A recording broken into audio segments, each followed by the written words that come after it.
श्री शिवाय नमस्तुभ्यम। हम सबको पता है कि आज है 2 सितंबर यानी कि सोमवती अमावस्या का बहुत ही विशेष दिन।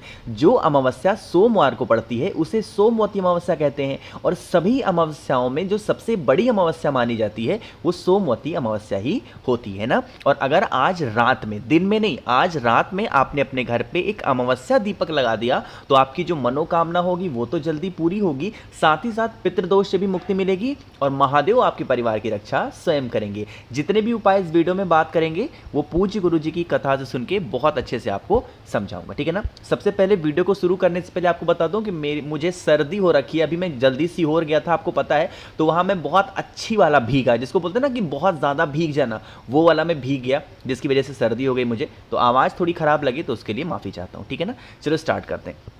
सबसे पहले दीपक लगाना है तो हमें क्या लेना होगा, आपको दीपक लेना होगा। अब ये भी नहीं ज़रूरी है कि मिट्टी का लो, नया लो, आटे का लो, कैसा भी दीपक आपके पास में है ले सकते हो, ठीक है ना। दीपक को लेने के साथ में हमें ज़रूरत पड़ेगी बस एक चुटकी चावल की, इससे ज़्यादा मत लेना, बस एक चुटकी चावल के लेना होगा। और आपको थोड़ा सा लेना होगा इस तरीके से काला तिल, है ना। इतनी बातें समझ में आ गई आपको। अब हम लोग बात करते हैं फिर से दीपक की। इस दीपक को अगर हमारे घर में परेशानियों को दूर करना है तो अपने पितरों के नाम का दीपक लगाना है। समझ रहे मेरी बात को? क्या करना है, इस दीपक को लगाना होगा हमें लंबी बत्ती का। गोल बत्ती का दिया कभी भी पितरों के लिए नहीं लगता है, हमेशा लंबी बत्ती का लगेगा, है ना। और कौन सा दिया लगता है, आपको कभी भी तेल का दिया नहीं लगाना चाहिए, कौन सा, घी का दिया लगाना चाहिए, ठीक है ना। दीपक को उठाना, चावल को उठाना, काले तिल को उठाना, साथ ही साथ एक तांबे का लोटा लेना, है ना। देखो अब इस तांबे के लोटे में क्या करना है, आपको जल भरना होगा अपने घर से। जो मैंने आपको काला तिल दिखाया, आपको थोड़ा सा काला तिल डालना है ना। और इसको लेकर के कहाँ पे जाओगे, जैसे मान लीजिए जहाँ पे भी आपके घर में पीने के लिए पानी रखा जाता है, फॉर एग्जांपल मैं मान के चलता हूँ कि ये आरओ है और आपके घर में पीने का पानी कहाँ पे रखते हो, आरओ हो, मटका हो, परिंदा हो, नल हो, कुआं हो, बावड़ी हो, कहीं पे भी जहाँ पीने का पानी लेते हो ना, वहाँ पे सबसे पहले जो करेंगे, आरओ के पास जाना। जो मैंने आपको दीपक दिखाया ना, उस दीपक के साथ मैंने आपको चावल भी दिखाया है ना। आपको सबसे पहले जमीन पे या फिर जहाँ पे भी रख रहे हो वहाँ पे चावल रखोगे और इसी चावल के ऊपर जो मैंने आपको दीपक दिखाया, कौन सा, लंबी बत्ती का, उस दीपक को, लंबी बत्ती का दिया चावल के ऊपर रख देंगे। और आपको इस दीपक को किसके नाम से जलाना है, पितरों के लिए तो पितृ देवता अर्यमा का नाम लेंगे। किसका नाम लोगे, पितृ देवता अर्यमा के नाम से इस दीपक को प्रज्वलित करेंगे। अब आपको इसी दीपक के बगल में ये जो आपने मैंने तांबे का लोटा दिखाया जिसके अंदर काला तिल है, इसको भी उसी दीपक के बगल में रख देना ढक करके, ठीक है ना। रख करके वहां से हट जाओ। ये काम अमावस्या की रात में करना, चाहे जब कर लो, ठीक है ना। कर लिया इतना काम। अब इतना करने के बाद में अगले दिन पड़ेगा कौन सा दिन, मंगलवार का। मंगलवार का दिन सुबह उठना और फिर से आपको इसी तरीके से एक दीपक लगाना है। जब वो दीपक ठंडा हो जाए तो इस कलश को उठाना, आपके घर के आसपास में चाहे पीपल का पेड़ हो, वट पेड़ हो, बेल का पेड़ हो, कहीं पे भी पितरों का ध्यान करते हुए उस पूरे के पूरे काले तिल के जल को यहाँ पे समर्पित कर देना। जिस कारण से आपके घर में पितरों की वजह से प्रॉब्लम चल रही होगी वो सारी समस्या धीरे धीरे करके खत्म जरूर हो जाएगी, है ना। भूलिएगा नहीं कोई लोग, हर व्यक्ति को, हर इंसान को इस उपाय को जरूर करना है, वो भी आज ही करना, ठीक है ना। पहले उपाय की बात आपको समझ में आ गई। आगे बढ़ते हैं इस वीडियो के हम लोग अपने दूसरे उपाय की तरफ, और ये उपाय होगा आपकी बीमारी को दूर करने का ना। जैसे मान लीजिए कि घर में कोई आप ऐसा व्यक्ति है जिसको बीमारी पीछा ही नहीं छोड़ रही है, बहुत दिनों से परेशान हो, तो आपको इस उपाय को करना होगा। अब देखो यहाँ पे कुछ लोग सोचे होंगे, भैया आप खुद भी बीमार हो और आप बीमारी का उपाय बता रहे हो, तो खुद क्यों नहीं ठीक हो जा रहे हो। देखो अब कोई जानबूझ करके सोचे कि मैं आग में कूद जाऊं और मैं जलूं ना, भगवान मुझे बचा ले, तो ये संभव नहीं है। अब बारिश हो रही थी तो मुझे भीगने की क्या जरूरत थी, लेकिन मेरा मन था भीगने का सीहोर में, तो मैं भीग गया, इसलिए मुझे सर्दी हो गई, है ना। तो इसमें भगवान का कोई दोष नहीं है, उपाय का कोई दोष नहीं है। जो इंसान जानबूझ के आग में कूदेगा वो जलेगा, है ना। बाकी इस उपाय को ध्यान से करिएगा, ठीक है ना। देखो क्या करना है, आपको लेना होगा इस तरीके से एक चुटकी काला तिल, बहुत ज़्यादा मत लेना, बट हाँ एक चुटकी काला तिल लीजिएगा। साथ ही साथ आपको इस तरीके से लेना होगा बेलपत्र भी, है ना, क्योंकि बेलपत्र महादेव को बहुत प्रिय है। जो व्यक्ति आप पे घर में बीमार पड़ा है ना, उस बीमार व्यक्ति का नाम और गोत्र बोल के, जो आपके पास में काला तिल है ना, बेल पत्र के बड़े वाले पत्ते पे, सिर्फ इस पत्ते, देखो कहीं बाहर मत करना, अपने घर पे उपाय कर सकते हो। शाम के टाइम पे क्या करेंगे, इस पे रख देना, ऐसे जैसे मैंने रख दिया काला तिल, आप भी रखना। फिर आप इस बेल पत्र को उठाना, एक तांबे के लोटे में जल भरना और सीधा पहुंचना महादेव के शिवलिंग के पास में, ठीक है ना। समझने की कोशिश करिएगा।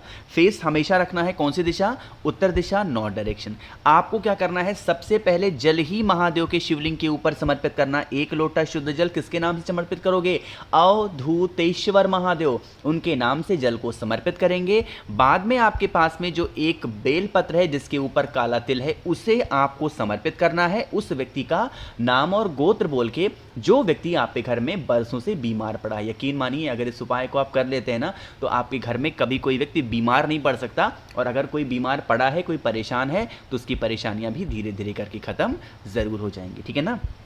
कितने उपाय हो गए, 2 उपाय। आगे बढ़ते हैं बस वीडियो के हम लोग अपने तीसरे उपाय की तरफ। ये उपाय तो बहुत ईजी है और मैंने कई बार आप सभी को जब भी अमावस्या आती है इस उपाय को मैं याद जरूर दिलाता हूँ ना, तो इस बार फिर से याद दिला रहा हूँ, करके देखिएगा। लेकिन कैसे करना है, क्या फायदे हैं, उससे पहले जल्दी से कर दीजिए वीडियो को लाइक, और जिसने अभी तक चैनल को सब्सक्राइब नहीं किया तो जल्दी से करिएगा चैनल को सब्सक्राइब। ठीक है ना भाई, चलो स्टार्ट करते हैं। अब देखो सबसे पहले बात करते हैं इस उपाय के फायदे क्या हैं। देखो जैसे क्या होता है आज के टाइम पे, जो कुछ लोगों को मेरी बात बुरी लगेगी बट यही सत्यता है, कुछ लोग आज के टाइम पे कोई भी ऐसा शख्स, चाहे आपका पड़ोसी हो, आपके कोई भी बहुत सगे संबंधी हो, आपकी तरक्की नहीं देख सकते, है ना। भले ही ऊपर मन से कह दे नहीं बहुत अच्छा काम किया, बहुत अच्छे आगे बढ़ो, बट कहीं ना कहीं उनके अंदर कुछ ना कुछ क्लेश रह जाता है कि कैसे ये आगे बढ़ रहे हैं, हम लोग नहीं बढ़ पा रहे हैं। तो ऐसे क्या होता है, हमारे घरों में नजर लगती है, नेगेटिव एनर्जी फैलती है। इसी सभी नेगेटिव एनर्जी को दूर करने के लिए इस उपाय को अमावस्या तिथि पे किया जाता है ना।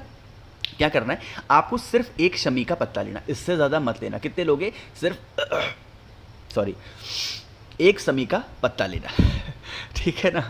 शमी के पत्ते के साथ में आपको ज़रूरत पड़ेगी इस तरीके से एक चुटकी काला तिल, बहुत ज़्यादा मत लेना बट हाँ एक चुटकी काला तिल लेना, एक शमी का पत्ता और एक चुटकी काला तिल। आपके घर का जो गेट होगा, मेन गेट होगा ना, लोहे वाला होता है ना, जिस तरीके से हम अपने घर के अंदर एंट्री लेते हैं, आपको अपने राइट साइड, इसी साइड में कहीं पे भी छोटा सा गड्ढा खोद के उस एक शमी के पत्ते को काले तिल के साथ में अगर दबा दोगे नीचे ना, जो इंसान नज़र लगाने की कोशिश करेगा आपके घर में ना, पलट करके वही नज़र उसी के ऊपर ही लग जाएगी। यहीं पे एक डाउट होगा लोगों को, भैया क्या ये उपाय हम रात में कर सकते हैं? कभी भी करो, सुबह करना सुबह कर लो, रात में करना रात में करो। लेकिन अब यहाँ पे कहोगे भैया हमारे घर के आसपास में यहाँ पे फर्श बना हुआ है, अब हम वहाँ गड्ढा कैसे खोदें, तोड़ तो सकते नहीं, बिल्कुल सही बात है। तो ज़रूरी थोड़ी एकदम यहीं पे नज़दीक में यहीं पे करोगे, नहीं, थोड़ी सी दूरी पे कर लो, राइट साइड में करो, थोड़ा दूरी कर लो, जहाँ पे मिट्टी हो वहाँ पे दबा दो। समझ रहे मेरी बात को, करके ज़रूर देखिएगा, है ना। तो यहाँ पे हम लोगों ने 3 उपाय की बात कर ली है, एक बहुत ईजी बहुत आसान से उपाय की बात करने जा रहे हैं, जो कि इस वीडियो का हमारा चौथा उपाय है ना, और ये इस सेशन का आखिरी उपाय है ना। समझने की कोशिश करेंगे। देखो स्क्रीन पे आप सभी को दिख रहा होगा, क्या यहाँ पे आपको दिख रहा होगा चावल के दाने। बात करते हैं इस उपाय के फायदे। 2 फायदे हैं।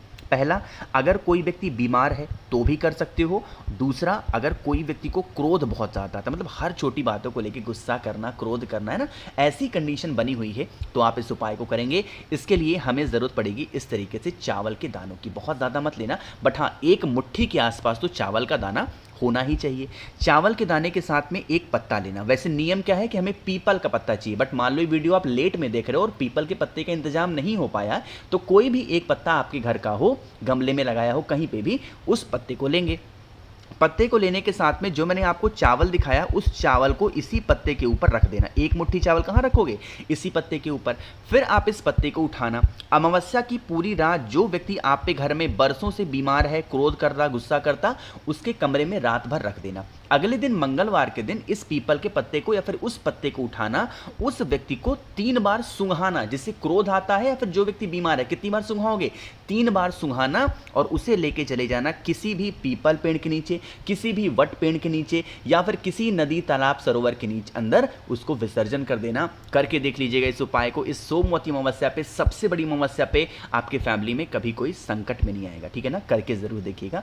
बाकी मैंने कोशिश की आप सभी को अच्छा समझाने की। वीडियो पसंद आई हो तो लाइक कर दीजिएगा। जितने भी मेरे भाई बहन आवाज मेरी पहली बार सुन रहे हैं, चैनल को सब्सक्राइब करेंगे और वीडियो को लाइक सभी को करना है। श्री शिवाय नमस्तुभ्यम।